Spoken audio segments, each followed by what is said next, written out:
So in Sherry Turkle's video, she talks about being connected but alone. Um, and she talks about how we're always connected to technology, but we're more alone than ever. We're forgetting how to have conversations, and we're seeking this companionship or this Goldilocks effect where we don't really have the demands of friendship, and we don't have to be too close to somebody, but also not too far, or in like the just right situation. And I found that really interesting. I found her points. She talked about how we're divided from reality in a sense that devices change what we do and who we are.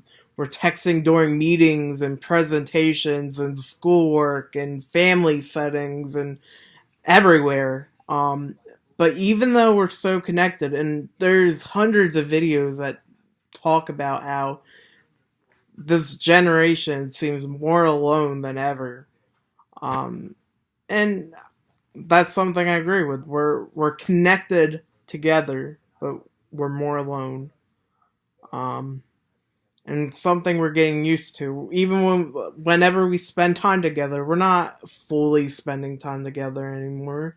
We're on our phones or doing something that doesn't involve just two people. That's not a concept anymore. Um, and she talks a little bit about robotic companions and how they're like a human but not a human. Um, and that technology appeals to us where we are most vulnerable, and that we need to develop more self-awareness with our technology. And one of the points she makes is that this is damaging children because they don't know how to conversate, they don't develop as well. And I get some of her points, but also as a millennial, I think sometimes this connection through our phones or devices is a good thing. For some people, it can help build friendships or relationships in some cases. And even more so, it's developing a society where we can focus more on one area. We don't need to know how to barter or have, um, you know, I don't want to say intellectual conversations, but, you know, maybe more difficult conversations with people because we can do it over technology.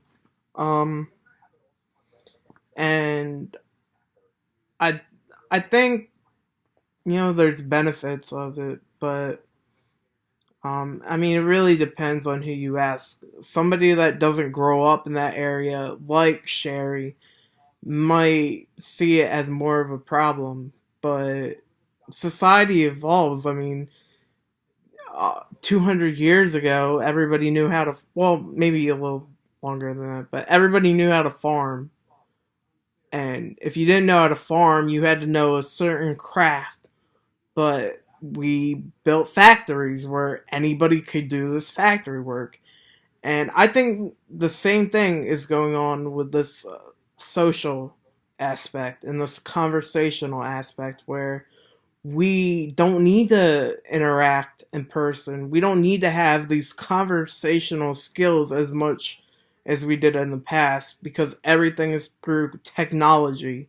The more important part is learning how to control your media presence and control how you present yourself and how you write and grammar and all of that. That is becoming a bigger concern online. And more businesses. I mean, I'm on one of them with some friends. There's sites where they do all their group conversations and messaging and stuff like that online, and it's like an online workspace.